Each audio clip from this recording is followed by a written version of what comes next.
Hello friends, welcome to the channel. दोस्तों, plant आपका चल रहा है और आपके कंट्रोल लूप भी प्लांट के चल रहे हैं, लेकिन क्या आपका कंट्रोल लूप एक्चुअली ऑप्टिमाइज्ड है या नहीं, ये आपको पता है कि नहीं? या फिर आपका सिस्टम क्वाइटली जो है वो लॉसेस क्रिएट कर रहा है, लेकिन आपकी बिना जानकारी के लिए? तो आज के वीडियो में मैं आपको दिखाने वाला हूं कि एक पावरफुल कॉन्सेप्ट कि लूप परफॉर्मेंस का स्कोर कार्ड हम कैसे निकालें, जिसे आप ये पता कर सके कि आपका लूप जो है वो कितना स्टेबल है, कितना एफिशिएंट है और कितना इंप्रूव हम कर सकते हैं। तो हम आज जानेंगे कंट्रोल लूप की रियलिटी, फिर उसके बेंचमार्क, फिर उसके पैरामीटर्स क्या क्या होते हैं, जिससे हम ये पता करते हैं कि मेरा कंट्रोल लूप सही चल रहा है कि नहीं चल रहा है। तो सबसे पहली चीज तो दोस्तों ये है कि जब हम कभी कंट्रोल लूप की बात करते हैं तो ये एक डेटा हमने निकाला है, जो आपको जनरली हर जगह कहीं पे अवेलेबिलिटी इसकी मिल जाएगी कि बहुत सारे जो लूप्स होते हैं वो लगभग 80%, मतलब एक डेटा ये कहता है कि 80% ऑफ द लूप्स जो है वो प्रॉपरली काम करते नहीं अपने इफिशिएंट लेवल पे। तो आप ये कह सकते हैं कि जैसे हमसे कहा जाता है ना कि हमको प्लांट की जो परफॉर्मेंस है वो इंप्रूव करनी है, तो वो इंप्रूवमेंट के बहुत सारे तरीके होते हैं। तो उसमें से कई तरीके होते हैं, जैसे आपको यहाँ पे दिख रहा होगा, तो उसमें से जो फील्ड डिवाइस को इंप्रूवमेंट करना या फील्ड डिवाइस से रिलेटेड जो लूप है उसका इंप्रूवमेंट करेंगे तो आपकी जो कॉस्ट रिडक्शन है इनपुट साइड की वो 1.5% रिड्यूस हो जाएगा। यानी आपका जो प्रॉफिट है वो 1.5 टाइम इंक्रीज हो सकता है, अगर सिर्फ और सिर्फ हम कंट्रोल लूप और फील्ड डिवाइसेस को प्रॉपरली समझ सके कि ये अपने ऑप्टिमाइज लेवल पे चल रही है कि नहीं। इसके अलावा और भी बहुत सारी चीजें और उनके अपने भी सिग्निफिकेंस है, तो आपको ये अब समझ में आओगा क्योंकि मैं डेटा की हेल्प से आपको जब आपको बताऊंगा चीजें तो आपको क्लियरिटी आएगी कि हाँ, yes, this is the thing, और ये हम कभी तो देखते थे ही नहीं। अब नेक्स्ट चीज चलते हैं, देखते हैं। तो दोस्तों, आपको यह पता होगा कि एक लूप चेकिंग की डेफिनेशन क्या होती है। जनरली क्या होता है कि जब प्लांट इंस्टॉलेशन होता है तो हमने इंस्टॉलेशन किया, वायरिंग चेक किया और स्टार्टअप कर दिया। ये तो ट्रेडिशनल व्यू है। ये हिस्टोरिकली ये कब किया जाता है? जब हम प्री स्टार्टअप करते हैं या कोई कमीशनिंग करते हैं। लेकिन एक्चुअल में हमें मॉडर्न लाइफ साइकिल क्या होती है कि एक बार फैट होता है किसी भी प्रोजेक्ट का फर्स्ट टाइम, फिर उसका सेट हो गया, उसकी कमीशनिंग हो गई, उसके बाद कंटिन्यूअस बेंचमार्किंग होती है। इसका दोस्तों मतलब ये होता है कि आज आपने ये रिजल्ट अचीव कर लिया 10% का, तो कल आपको 11% का अचीव अगर पॉसिबिलिटी है और 11% का बेंचमार्किंग करनी है, तो वो हम कैसे उस 11% तक पहुंच सके। और अब जब हम 11% तक पहुंच गए उसके बाद जो है इंप्रूवमेंट का लेवल जो है वो बहुत ही कम बचा है, तो उस परफॉर्मेंस में सस्टेन कैसे रहे, ऐसे क्या कंटिन्यूअस इंप्रूवमेंट करते रहे हमारे लूप में, हमारे सिस्टम में, कि वो परफॉर्मेंस जो है वो 10 to 11% के बीच में सस्टेन रहे। तो ये होती है लाइफ साइकिल जो हमेशा ध्यान रखनी पड़ती है। ऐसा नहीं कि आपने लूप चलाया और चला के छोड़ दिया। अब दोस्तों बात करते हैं कि ये लूप जो हमारा होता है वो हमने कई बार स्टडी किया, तो मैथमेटिकल और फिजिकल हार्डवेयर की हेल्प से आपको ये एक्सप्लेन करूंगा कि इनका रिलेशन कैसा होता है। जैसे हमको पता है थ्योरेटिकली किताबों में क्या पढ़ा जाता है कि हमारे पास एक इनपुट आता है, वो इनपुट एक कंट्रोलर में जाता है, और वो इनपुट जब कंट्रोलर में जाता है तो उसके पास एक फीडबैक भी होता है, राइट? तो वो इनपुट कंट्रोलर अगर फिजिकल हार्डवेयर में देखा जाए तो वो हमारा दोस्तों क्या होगा, वो हमारा कोई सिंगल कंट्रोलर भी हो सकता है, वो हमारा पीएलसी का पीआईडी कंट्रोलर हो सकता है, वो हमारे डीसीएस का पीआईडी कंट्रोलर हो सकता है। जब कंट्रोलर में आपका इनपुट भी आ गया, यानी सेट पॉइंट जो आपने डाल रखा है वो आ गया, और प्रोसेस वैल्यू जो हमारी चाहिए वो प्रोसेस वैल्यू आएगी, दैट इज द फीडबैक। वो कंट्रोलर क्या करेगा, कंपेयर करेगा, और कंपेयर करने के बाद फिर कंट्रोलर को अपना एक्शन भी तो दिखाना है, तो वो एक्शन अपना किसके थ्रू दिखाएगा, वो अपना एक्शन देगा, कमांड देगा वॉल्व एक्चुएटर के थ्रू। तो वॉल्व, वो आउटपुट कहां निकल के जाता है हमारा फील्ड पे दोस्तों, कंट्रोल वॉल्व के पास जाता है। कंट्रोल वॉल्व क्या है, वो फाइनल कंट्रोल एलिमेंट है। फाइनल कंट्रोल एलिमेंट का मतलब क्या हुआ कि इसके बाद कोई भी चीज उस प्रोसेस को कंट्रोल करने वाली नहीं है। मान लीजिए अगर ये कंट्रोल वॉल्व किसी फ्लो को कंट्रोल करता है एज पर द वैल्यू, तो वो इसके बाद जो फ्लो निकल गया तो उसके बाद उसे कोई कंट्रोल नहीं करेगा, राइट? अब ये क्या है, प्रोसेस। अब जिस प्रोसेस को वो कंट्रोल कर रहा है दोस्तों, उस प्रोसेस को हमको उसके डायनेमिक्स को मेजर करने के लिए कुछ तो चीज चाहिए। उसका कोई ना कोई फिजिकल डायनेमिक्स तो होगा, या तो वो डेंसिटी मेजर करता होगा, या फ्लो मेजर करता होगा, या प्रेशर मेजर करता होगा। ऐसे बहुत सारे पैरामीटर जो फिजिकल डायनेमिक्स को हम मेजर करके उसे कंट्रोल कर सकते हैं। जब एक बार सेंसर ने मेजर कर दिया, फिर ट्रांसमीटर उसे क्या करेगा, वैल्यू ट्रांसमिट करेगा वापस कंट्रोलर पर। अब इस पूरे प्रोसेस में कुछ डिस्टर्बेंस भी होते हैं, जो डिस्टर्बेंस अननोन होते हैं, वो डिस्टरबेंस हमको पहचानने पड़ते हैं, और उसी हिसाब से हमें लूप की ट्यूनिंग करनी पड़ती है कि हाँ, क्या डिस्टरबेंस है, क्योंकि डिस्टरबेंस का फीडबैक आपको नहीं मिलता है। डिस्टरबेंस आपको लूप की परफॉर्मेंस के चलने के बाद आपको पता चलता है, राइट? अब दोस्तों, एडवांस कंट्रोल आर्किटेक्चर की प्रैक्टिसेस क्या क्या होती है। अगर हमें हाई इफिशिएंसी का लूप चलाना है और हमें ऑप्टिमाइज रखना है अपने लूप्स को, तो बहुत सारी कंट्रोल स्ट्रेटजीज होती हैं। इस कंट्रोल लूप को मेंटेन करने के लिए स्ट्रेटजीज होती हैं, जैसे फीडबैक कंट्रोल, जो अभी हमने देखा कि हमारे पास एक सेट पॉइंट है। जैसे फॉर एग्जांपल ये जो फीड वाटर है, फीड वाटर के फीड एलिमेंट से, यानी फीड एलिमेंट या तो ओरिफिस यानी फ्लो मीटर हो गया, फ्लो एलिमेंट ने फीड कंट्रोलर को कोई फीडबैक दिया और उस फीडबैक के अकॉर्डिंग जो है उसने आउटपुट दिया, तो that is called the feedback, यानी कोई सेट पॉइंट होगा उसे कंपेयर किया। अब कास्केड कंट्रोल भी होता है। कास्केड कंट्रोल स्ट्रेटजी क्या होती है कि एक मास्टर होता है और एक मास्टर अपने स्लेव को कमांड देता है। वो क्या करता है, मास्टर ने अपने जो मास्टर एक तरीके से कैसे डिस्टर्बेंस को कैप्चर करता है और डिस्टर्बेंस को कैप्चर करके स्लेव को कमांड देता है। इसके बाद एक होता है फीड फॉरवर्ड। फीड फॉरवर्ड क्या होता है कि कोई भी फ्लक्चुएशन या कोई भी चीज होने से पहले से एंटीसिपेट करना कि ये चीजें करेक्ट हो जाए। तो ऐसे हमारे पास ये कंट्रोल स्ट्रेटजीज होती हैं जो हम किसी कंट्रोल लूप में अप्लाई करते हैं। अभी खाली इतना देखने का मतलब है आपका। अगर आपको इसको डिटेल में पढ़ना है तो मेरे बहुत सारे वीडियोस इस कास्केड फीड फॉरवर्ड में ऑलरेडी सिंगल टॉपिक को लेके बनाए हुए हैं, आप उसे देख सकते हैं। मैं उसका लिंक डिस्क्रिप्शन में भी दे दिया है। अब दोस्तों अब जैसे अब आपको कोई लूप को ट्रबल शूट करना है, उसे ऑप्टिमाइज लेवल पे लाना है, तो उसके क्या क्या स्टेप्स होते हैं। तो पहला क्या है कि डॉक्यूमेंटेशन रिव्यू होना बहुत जरूरी है। ऐसा नहीं कि आपने सोचा कि बस मैं जाऊं फील्ड में देखूं वैल्यू देखूं, ऐसा नहीं। पहले आपको वेरीफाई करना पड़ेगा कि पीएन आईडी के अकॉर्डिंग हमारा वायरिंग डायग्राम जो है वैसे ही हमने कनेक्शन किए हैं, वैसे ही लूप डिजाइन है, और जो डेटा शीट में वैल्यूज दी गई है क्या उसी वैल्यूज के अकॉर्डिंग आसपास घूम रहा है हमारा प्रोसेस वेरिएबल या प्रोसेस डायनेमिक्स। फिर हमें जब लूप कॉन्फ़िगरेशन कंफर्म हो जाता है तो हम सेट पॉइंट्स चेक करते हैं, क्या सेट पॉइंट्स हमें वही वैल्यूज देने हैं उतनी कैपेसिटी के, उस कैपेसिटी पे अगर क्या वैल्यूज होनी चाहिए थी वो हम चेक करते हैं। तो ये सारी चीजें हमें डॉक्यूमेंटेशन में मिलती हैं जो हम किसी लूप को वेरीफाई करते हैं। इसके बाद एसेंशियल इक्विपमेंट्स क्या चाहिए होता है कि आप फील्ड में जाएंगे। सपोज करिए आप फील्ड में गए, आपका मल्टीमीटर सही नहीं है। जब मल्टीमीटर वैल्यू अगर इरेक्टेड दिखा रहा है तो आप भी गलत डायरेक्शन में ही तो अपना प्रिपरेशन करोगे। आपके जो रिजल्ट्स होंगे, आपकी जो थिंकिंग होगी, आपकी जो ट्रबल शूटिंग होगी, वो भी तो गलत डायरेक्शन में जाएगी। तो हाई एक्यूरेसी डिजिटल मल्टीमीटर जिसको अप्रूव्ड है वो मल्टीमीटर लेना है। फिर हमारे पास लूप कैलिब्रेटर होगा, जिस लूप कैलिब्रेटर से हम वैल्यू देंगे तो वो लूप कैलिब्रेटर भी कैलिब्रेटेड होना चाहिए। ऐसा नहीं कि लूप कैलिब्रेटर में आपने 12 मिली एम्पियर को सिमुलेट करने के लिए वैल्यू उसमें कमांड दबाया, पता चला वो डिस्प्ले पे तो 12 मिली एम्पियर आ रहा है बट एक्चुअल में 12 मिली एम्पियर निकाल ही नहीं रहा है, आपने उसे क्रॉस चेक भी नहीं किया। तो प्रिसीजन लूप कैलिब्रेटर होना चाहिए या फिर हार्ड कम्युनिकेटर होना चाहिए जिससे आप डिवाइस को ऑनलाइन लेके उसकी कॉन्फ़िगरेशन को प्रॉपर्ली चेक कर सकें। अब ये सब काम करते वक्त आपको सेफ्टी का बहुत ज्यादा इंपॉर्टेंट रखना पड़ेगा। फर्स्ट तो सेफ्टी है, यहाँ पे 3rd नंबर पे लिखा है, लेकिन जब भी आपको कोई प्रोसेस कर लेना है तो आपको पूरा आइसोलेट करना है। अगर वो पावर सप्लाई उसके आसपास है, अगर वो कोई हजार्डियस जगह पे है तो उसको रिक्वायर्ड जो पीपीई है उस इन्वायरमेंट में या प्रेशराइज इन्वायरमेंट, तो उससे रिक्वायरमेंट जो पीपीई है उसको लेना है, उसके बाद उस पर काम करना है, राइट। अब एग्जीक्यूशन प्रोटोकॉल क्या आएगा, यानी प्रोटोकॉल क्या है। प्रोटोकॉल एक तरीका होता है, एक सेट ऑफ इंस्ट्रक्शन होते हैं कि हम कैसे जो है किसी चीज को ट्रबल शूट करें। तो हमें अपने लूप को ट्रबल शूट करना है तो पहले विजुअल इंस्पेक्शन करेंगे। विजुअल इंस्पेक्शन क्या होगा, कैसे होगा कि हम ये देखेंगे कि पीएनआईडी डायग्राम वैसा ही है, पीएनआईडी में डायग्राम में जैसा दिया हुआ है वैसा ही हमारा कंट्रोल लूप डिजाइन है कि नहीं। उसके बाद हम चेक करेंगे कि insulation, cable shielding, cable routing वैसी हुई है, अर्थिंग हुई है, कोई शील्डिंग कट्टी तो नहीं है।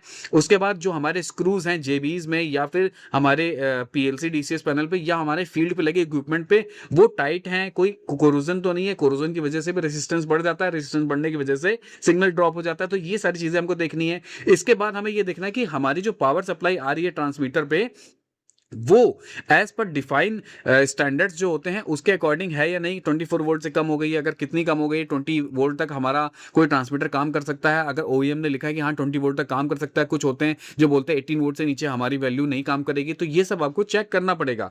उसके बाद आपको पावर टर्मिनल से चेक, और ये चेक कैसे करेंगे, मल्टीमीटर की हेल्प से। उसके बाद आपको कंटिन्यूटी टेस्ट करना पड़ेगा। कंटिन्यूटी टेस्ट करने का मतलब क्या है कि आपको पावर को डी एनर्जाइज करना पड़ेगा, पावर हटानी पड़ेगी। बहुत सारे लोगों से गलती ये हो जाती है कि जब हम लूप चेकिंग करते हैं तो अक्सर जो है वो कहीं ना कहीं किसी साइड से क्या पीएलसी या डीसीएस के साइड से जो पावर आ रही होती है उसे हम आइसोलेट करना भूल जाते हैं। तो जब भी हमको क्या करना है, कोई ट्रबल शूट करना है, लूप कंटिन्यूटी टेस्ट करना है, तो पावर को डी एनर्जाइज करना है, टोटल रेसिस्टेंस चेक करना है। फील्ड से कंटिन्यूटी का रेसिस्टेंस ज्यादा नहीं आना चाहिए, रेजिस्टेंस ज्यादा आ रहा है तो भी इसकी प्रॉब्लम की बात है, इसका मतलब है आपके वायर पे कहीं ना कहीं टचिंग है या रस्टिंग है, इस तरीके की कोई चीजें हैं। उसके बाद जब हमने कंटिन्यूटी करना है तो पूरा फुल्ली जीरो ओपन आना चाहिए और पूरी फुल्ली शॉर्ट आना चाहिए, और जो डिफाइंड रेसिस्टेंस है उसी लिमिट्स के अंदर होना चाहिए। अब ये हो गया तीसरा स्टेप। अब चौथा स्टेप क्या है, जब आपको आपका जो वायर है फिजिकल केबल वेरीफाई हो गया तो आप सिमुलेशन करेंगे। आप फील्ड की साइड से यानी इक्विपमेंट की साइड से सिमुलेट करेंगे। आप क्या करेंगे, लूप कैलिब्रेटर से वैल्यूज देंगे ताकि आपको सिस्टम में वेरीफाई कर पाए कि एग्जैक्ट आपने जितनी वैल्यू दी है क्या उतनी वैल्यू सिस्टम में आ रही है कि नहीं आ रही है। और सिस्टम की साइड से अगर कंट्रोल वॉल है तो सिस्टम की साइड से आप वैल्यू देंगे फील्ड साइड को कि जितनी वैल्यू आ रही है कि नहीं आ रही है, या फिर आप पीएलसी और डीसीएस से वैल्यू देंगे, सिमुलेट करेंगे और फील्ड पे चेक करेंगे मल्टीमीटर की हेल्प से कि जितनी वैल्यू डीसीएस से दी जा रही है एज पर द कमांड उतनी वैल्यू आ रही है कि नहीं आ रही है। उसके बाद आप क्रॉस चेक करेंगे अपने इंस्ट्रूमेंट को कैसे क्रॉस चेक करेंगे, जो उसका कैलिब्रेशन रेंज है उससे क्रॉस चेक करेंगे, और उसका अगर कैलिब्रेशन आउट है तो उसके जीरो और स्पैन को strictly as per the limits के अकॉर्डिंग जो है उसे वेरीफाई करके सही करेंगे। और उसके बाद फिर जब ये चीजें करेक्ट हो जाएंगी तब आप उसे फंक्शनल वैलिडेशन यानी आप उसे लाइन पे ले सकते हैं और उससे ऑपरेशन करा सकते हैं। ऑपरेशन करने के बाद भी, क्योंकि डिस्टर्बेंस तो हमने काउंट किए नहीं है, तो ऑपरेशन करने के बाद डिस्टर्बेंस को इजिली पहचानना है और उसको कैपिटलाइज करने के लिए आपको क्या इंप्रूवमेंट करने पीआईडी में, वो आपको धीरे धीरे बैठ के करने हैं। जब एक बार आपका लूप ऑप्टिमाइज लेवल पे आ जाएगा, आपको सस्टेनेबल रिजल्ट्स देने लगेगा, then you don't need to calibrate for the some period of time. कुछ समय तक आपको वो कैलिब्रेट नहीं करना है, राइट। उसके बाद आपको कैलिब्रेशन की जरूरत पड़ेगी, बिकॉज जैसे जैसे टाइम बढ़ता जाता है तो हर चीज की एजिंग होती है, तो हर चीज के पैरामीटर्स भी चेंज होते हैं। ऐसा नहीं कि 10 साल पहले आपने जो पीआईडी ट्यूनिंग करी थी किसी कंट्रोल लूप की तो 10 साल बाद भी उसी पे काम करेगा, बिल्कुल नहीं काम करेगा। आपको हर ईयर, हर 6 महीने में जैसा आपका प्रोसेस अगर चेंज होता है तो आपको ट्यूनिंग चेक करनी पड़ेगी, राइट। इसके बाद करते हैं कि एक मैट्रिक्स होता है। मैट्रिक्स हमें क्या बताती है कि क्या क्या चीजें आ सकती हैं, उसके प्रॉब्लम क्या हो सकती है, उसके सॉल्यूशंस क्या हो सकते हैं। जैसे अगर हमने फील्ड पे ऑब्जर्व किया कि जीरो रीडिंग आ रही है या उसे हम बोलेंगे डेड लूप हो रहा है, तो हम उसके कॉज के, उसके कारण क्या हो सकते हैं। ओपन सर्किट हो सकता है, फ्यूज जो है वो डीसीएस या पीएलसी में हो सकता है, या ब्रेकर ट्रिप हो सकता है, यानी पावर ब्रेकर ट्रिप हुआ, पावर सप्लाई आउट हो गई तो भी वैल्यू नहीं आएगी। तो हम क्या करेंगे, वायरिंग की कंटिन्यूटी को चेक करेंगे end to end, power supply के लिमिट्स को वेरीफाई करेंगे, टर्मिनेशन के कनेक्शन को वेरीफाई करेंगे कि टाइट है या लूज तो नहीं है, वायर ओपन तो नहीं हो गया इस वजह से दिक्कत हो गई हो। उसके बाद अगर आपको फील्ड में ऐसा दिख रहा है कि आपकी वैल्यू ड्रिफ्ट कर रही है, मान लीजिए 10 चाहिए था, 10 की जगह 9 आ रहा है, 8 आ रहा है, या वैल्यू इनकरेक्ट आ रही है, तो हम क्या देखेंगे, हम चेक करेंगे सेंसर का कैलिब्रेशन का, कहीं कैलिब्रेशन उसका ड्रिफ्ट तो नहीं हो गया है, या फिजिकल इंस्ट्रूमेंट को डैमेज तो नहीं हो गया। जैसे हमारे लेवल सेंसर होते हैं डायफ्राम टाइप, उस डायफ्राम टाइप के अंदर क्या होता है, ऑयल फील्ड होता है, वो ऑयल कहीं लीक तो नहीं हो गया। ऑयल लीक हो गया तो प्रॉपर वैल्यू आएगा ही नहीं। अब हम क्या करेंगे, फिर उसे रिकैलिब्रेट करेंगे एग्जैक्टली जैसे मैन्युफैक्चरर ने हमें स्टैंडर्डली बताया होगा, राइट। और अगर कोई डिवाइस फॉल्ट होगी तो फिर हम उसे रिप्लेस करेंगे। अब दूसरा क्या, फ्लक्चुएटिंग वैल्यू आ रही है, सिग्नल अनस्टेबल हो रहा है, तो हमें यह चेक करना पड़ेगा क्या हमारा कोई इंटरफेरेंस ईएमआई तो जनरेट नहीं हो रहा है किसी रास्ते में, क्या मेरी ग्राउंडिंग तो लूज नहीं हो गई, क्या मेरी ग्राउंडिंग हट तो नहीं गई है। तो वेरीफाई करेंगे केबल शील्डिंग के लिए कि उसकी इंटीग्रिटी यानी एक्चुअल वो कनेक्टेड है कि नहीं है। फिर फिल्टर टेक्निक को अपनाएंगे, यानी कोई आइसोलेटर लगाएंगे, यानी कोई बैरियर डिवाइस लगाएंगे जो किसी भी तरीके के ईएमआई को वहीं पे रोक दे, सिस्टम के अंदर आने ही ना दे और क्लीन सिग्नल अंदर जाए। और उसके बाद फिजिकली सेपरेट, अगर कोई हाई वोल्टेज लाइंस है तो उनको हम सेपरेट करेंगे ताकि कोई भी ईएमएफ या ईएमआई जनरेट ना हो।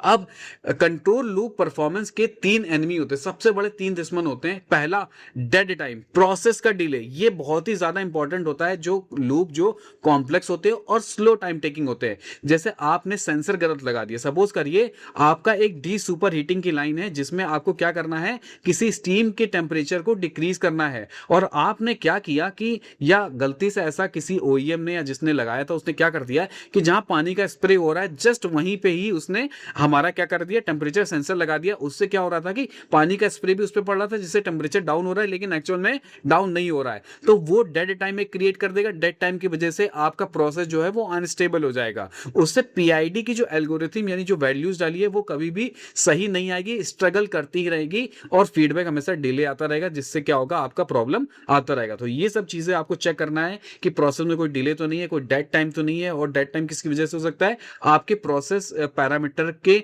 मेजरमेंट लोकेशन पे।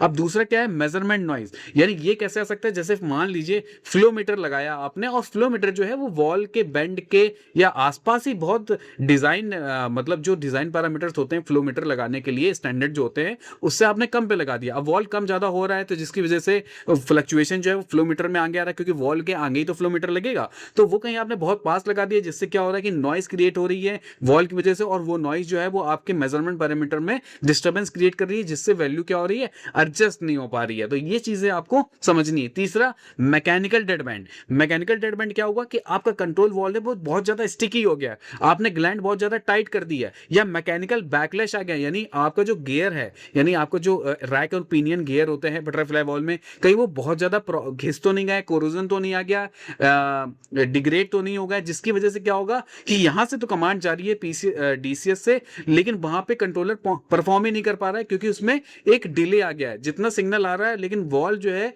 वो उतनी प्रिसाइजली उतनी अच्छी तरीके से मूव नहीं कर पा रहा है। तो मैकेनिकल डेडबैंड को भी रिमूव करना है। अगर ये तीन चीजें आपने किसी लूप में, जो आपको लूप परेशान कर रहा है, उसको आइडेंटिफाई कर लिया, तो आप बहुत अच्छे से अपने लूप की परफॉर्मेंस को ऑप्टिमाइज कर पाएंगे, राइट।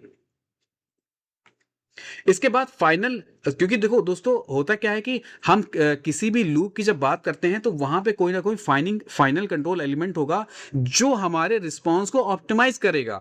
तो ये बहुत जाना जरूरी है। आपके पास कुछ पैरामीटर्स होने चाहिए, कुछ सोच होनी चाहिए कि हाँ, कुछ वैल्यूज ऐसी होती हैं जो कंट्रोल वॉल को लेकर रखी जाती हैं। उतना टाइम से बाद अगर कोई चीज हो रही है तो आपको नोटिफाई करना पड़ेगा कि हाँ, देयर इज अ डिले। अब आपको पता है कि ये जो कंट्रोल वॉल होता है इसमें इतनी सारी मैकेनिकल की चीजें होती है, जो हमारे actual 4 to 20 milliampere signal जितनी स्पीड से आया है, जितनी स्पीड से करेक्शन हो रहा है उसका, उतनी स्पीड से हमारा वॉल नहीं चल पा रहा है, तो हमारे वॉल के फेलियर की, मतलब वॉल की अच्छी इफिशिएंसी की वजह से हमारे लूप को डिग्रेड कर देगा। लेकिन अगर आप ये देखो, एक मैट्रिक्स दी हुई है कि किसी कंट्रोलर का एग्जीक्यूशन टेबल क्या होगा, कि कंट्रोलर ने कोई कमांड दिया, वो कमांड फील्ड पे गया और फील्ड पे जो चेंज हुआ, चेंज होके वापस जो हमारे कंट्रोलर के पास उसका फीडबैक आया, तो उसकी वैल्यू है कि जो स्कैन रेट होता है प्रोसेस, अगर कोई कंट्रोल वॉल प्रेशर या फ्लो को करेक्ट कर रहा है तो 0.25 से 2 सेकंड्स के अंदर अंदर पूरा लूप जो है वो कंप्लीट होना चाहिए। अगर लेवल के लूप्स होते हैं तो 1 से 5 सेकंड के अंदर करेक्टली वैल्यू डेटा वॉल के पास आना चाहिए। अगर टेम्परेचर के लूप होते हैं तो 1 से 15 सेकंड्स के बीच में वैल्यू आनी चाहिए। अगर इससे ज्यादा डिले हो रहा है या ज्यादातर हाइयर वैल्यू की तरफ है, 2 सेकंड, 5 सेकंड, 15 सेकंड, तो there will be a sustainable delay which is occurring by the control valve only. तो हमें मैकेनिकल कैपेबिलिटी को देखना पड़ेगा कि मेरे मैकेनिकल इक्विपमेंट जो है वो उतना कैपेबल हो पा रहा है, प्रोसेस डायनेमिक्स को पकड़ पा रहा है कि नहीं पकड़ पा रहा है, राइट। अब आपको पता होगा कि इसके बाद थोड़ी और डिटेल जाते हैं कंट्रोल वॉल में। तो दोस्तों हमारे पास 3 तरीके के कैरेक्टरिस्टिक होते हैं। ये कैरेक्टरिस्टिक किसके होते हैं दोस्तों, जो वॉल पे प्लग लगा होता है, जो वॉल का प्लग जो चल रहा होता है उसके लगे होते हैं। और ये ग्लोब वॉल की बात हो रही है, बटरफ्लाई वॉल में तो कुछ नहीं होता। बटरफ्लाई वॉल में तो सिर्फ इसेंट्रिक सीट होती है जो आप 90 डिग्री पे क्लोज और ओपन होती है, राइट। तो ये हमें ध्यान रखना है, क्योंकि बहुत सारी इंडस्ट्री में और बहुत ज्यादा परसेंटेज में, लगभग 80 to 90% जो वॉल्स होते हैं वो हम ग्लोब वॉल यूज करते हैं, ठीक है, जहां पे हमें मॉड्यूलेशन चाहिए होता है। अब वो 3 तरीके के होते हैं, इक्वल परसेंटेज, लीनियर और क्विक ओपनिंग। ये इसके वीडियो और डिटेल में आपको पता ही है, इसमें बहुत ज्यादा डिटेल में बात नहीं करेंगे। बस ये आपको देखना होता है क्या आपके प्रोसेस के अकॉर्डिंग जो है वो प्लग का डिजाइन, जो प्लग का कैरेक्टरिस्टिक है वैसा ही डिजाइन किया गया है कि नहीं किया गया है। अगर उसमें कोई गड़बड़ आ गई तो जाहिर सी बात है, आप कितना भी मैकेनिकल इंप्रूवमेंट कर लो और कितना भी पीआईडी इंप्रूवमेंट कर लो, the wall does not reach to it optimize level, right.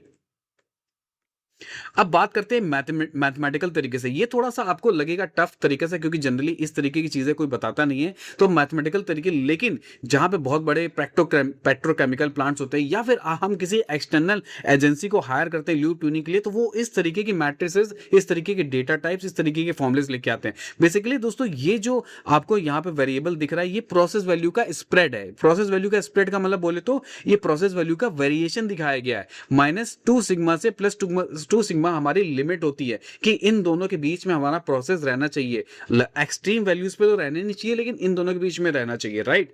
और ये प्रोबेबिलिटी डेंसिटी है, यानी कितना, ये बीच वाला जो मीन पॉइंट है, ये क्या बता रहा है दोस्तों, ये मीन वैल्यू है, ये सेट पॉइंट है। यानी हमारा प्रोसेस वेरिएबल है जो इसी के आसपास जो है वो घूमना चाहिए और अल्टीमेटली ये यहाँ आके सेटल होना चाहिए। अगर देखो यहाँ पे दोस्तों, ये क्या है, ये 0 पॉइंट है, 0 से यहाँ पे 1 सिग्मा, फिर ये 2 सिग्मा। तो 1 सिग्मा, अगर 1 सिग्मा है तो यानी आपकी जो डेटा स्प्रेड है वो 68% है। यानी आपका फ्लक्चुएशन जो है दोस्तों वो 68% था। आपका प्रोसेस वैल्यू जो है वो 68% तक वेरी कर रहा है। लेकिन अगर आपकी वैल्यू यहाँ 2 सिग्मा तक पहुंच रही है, इसका मतलब आपका जो प्रोसेस वेरिएबल है वो 95%, जो कि बहुत ही ज्यादा पुअर है, राइट। तो आपका फ्लक्चुएशन की भी एक लिमिट के लिए स्टैंडर्ड सेट किया हुआ है कि अगर आपका फ्लक्चुएशन जो सिग्मा की वैल्यू है 0.5 है या उससे कम है, तो वो लूप एक्सीलेंट कैटेगरी में आएगा। अगर आपकी वैल्यू 2% है, तो वो लूप जो है वो गुड है। अगर इट इज मोर देन 10%, तो इट इज अनएक्सेप्टेबल। आपके लॉसेस जो है वो भर भर के हो रहे हैं, राइट। अब इसी तरीके से, वो तो एक स्कोर कार्ड मैंने आपको दिखाया था। अब यहाँ पे 3 तरीके से और होता है जिससे हम लूप की पहचान करते हैं। जो पहला होता है दोस्तों वो वेरिएबिलिटी इंडेक्स, जो दोस्तों क्या करता है, वो इस लूप की स्टेबिलिटी के बारे में हमको बताता है। लूप में कितना फ्लक्चुएशन, अगर वेरिएबिलिटी इंडेक्स की वैल्यू है आपके पास, तो आपको ये बताता है कि फ्लक्चुएशन कितना है। अगर वो 0 है तो जाहिर सी बात है बहुत परफेक्ट लूप चल रहा है। ये वैल्यू जैसे जैसे बढ़ती जाएगी तो इसका मतलब फ्लक्चुएशन आपके कंट्रोल वॉल या आपके लूप में उतना ज्यादा है। सेकंड पैरामीटर होता है जिससे हम जज करते हैं कंट्रोल लूप को, वो होता है हैरिस इंडेक्स, CLPA, यानी control loop performance assessment, right. तो CLPA भी क्या बताता है हमको, इफिशियंसी बताता है। किसकी, आइडियल के कंपैरिजन में। CLPA में हमारे पास आइडियल वैल्यू होती है और हमारी जो करंट परफॉर्मेंस होती है उससे कंपेयर करते हैं कि कितना परफॉर्मेंस गैप है हमारा। परफॉर्मेंस गैप ये जितना कम होगा उतना ही हमारा कंट्रोल जो है वो परफेक्ट होगा। If it is near to 0, तो यानी इसका मतलब हमारा परफेक्ट कंट्रोल है। If it is near to 1, then हमारा कंट्रोल अच्छा नहीं है। इसके बाद एक्सपर्ट ट्यून इंडेक्स, ये क्या बताता है दोस्तों, ये बताता है कि हमारा ट्यून जो है, हमारा जो लूप जो है वो कितना इंप्रूवमेंट उसको चाहिए, राइट। स्कोप कितना है, इन्फिनिटी इसीलिए दिखाया गया है दोस्तों, जितना कम वैल्यू होगा उतना कम स्कोप होगा, उतना कम स्कोप होगा इंप्रूवमेंट का। इसका मतलब हमारा लूप ऑलरेडी बहुत ऑप्टिमाइज है, और जितनी ज्यादा वैल्यू ये बढ़ती चली जाएगी हमारा लूप उतना ऑप्टिमाइज नहीं है, राइट। अब ये सिंपल सा ये लास्ट चल रहा है। लास्ट में हमें क्या है कि अगर हम किसी भी अपने इम्प्रूवमेंट को बेंचमार्किंग सेट करनी है किसी भी लूप की और डीप डायग्नोस्टिक करना है, तो हमें स्मार्ट टेक्नोलॉजी का यूज़ करना पड़ेगा। हमारे सारे डेटा जो हैं, हमारा खाली वैल्यू जो है जो फील्ड में चल रही है, हमारा नॉइस हो गया, सब चीज़ को हमें रियल टाइम पे कैलिब्रेट करना पड़ेगा और हमें समझना पड़ेगा कि एक्चुअल में एब्सोल्यूट वैल्यू क्या है। और ये सब चीज़ें आप कर सकते हैं जब आपका नेटवर्क बहुत अच्छा होगा। आप हार्ड नेटवर्क अगर कनेक्ट करेंगे तो हार्ड नेटवर्क से आपसे बहुत सारे और पैरामीटर आ सकते हैं, सिर्फ एब्सोल्यूट वैल्यू फीडबैक और कंट्रोल वॉल के वैल्यूज के अलावा। और आप बेंचमार्किंग भी सेट कर सकते हैं कि कैसे किया जा सकता है चीजों को, राइट। तो मुझे उम्मीद है दोस्तों आपको ये छोटा सा सेशन समझ में आया होगा। इससे रिलेटेड कोई भी डाउट है तो प्लीज हमें कमेंट करके बताएं, और इससे रिलेटेड कोई वीडियो और देखना चाहते हैं, आप कोई सी टॉपिक पे चाहते हैं तो वो हमें कमेंट करके बताएं, हम उस पर वीडियो जरूर बनाएंगे। Thank you.